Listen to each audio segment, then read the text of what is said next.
வியாபாரத்தை சொன்னேன். கல்லாப்பிட்டி பார்க்கும்போது நம்ம ஏதோ தப்பு பண்ணிட்டோமோன்னு மனசாச்சு உறுத்திக்கிட்டே இருக்கு மாப்ள. அது என்ன ஒரு சொல்ற? இல்ல மாப்ள, எப்படி இருந்தாலும் கோபிட்ட கேட்டிருந்தா காசு கொடுத்துருப்பான். நானும் உங்களோட பார்ட்னர் சேர்ந்திருந்தேன்னு வச்சுக்குவேன், நானும் தீபாவளிக்குள்ள ஒரு 4 காசு சம்பாதிச்சிருப்பேன் மாப்ள.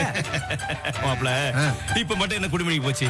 தீபாவளி வருது, அதுக்கப்புறம் கிறிஸ்துமஸ், அப்புறம் பொங்கல். சீசனுக்கு ஏத்த மாதிரி பிசினஸ் பண்ணி நம்ம 3 பேரும் இணைஞ்சு அரட்டுவோம்ல. 3 வருஷம் தான் மொட்டையாயிரம் மாப்ள.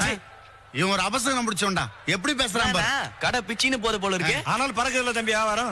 தம்பி உனக்கு என்னென்ன பட்டாசு வேணும்னு சொல்லு, எடுத்து வைக்கிறேன். எனக்கு பட்டாசுலாம் ஒண்ணு வேணாம், மத்தா பெட்டி இருந்தா ஒண்ணு கொடுங்க. இந்தா. எனக்கு மொத்தமா வேணாண்ணே, ஒண்ணு இருந்தா போதும்.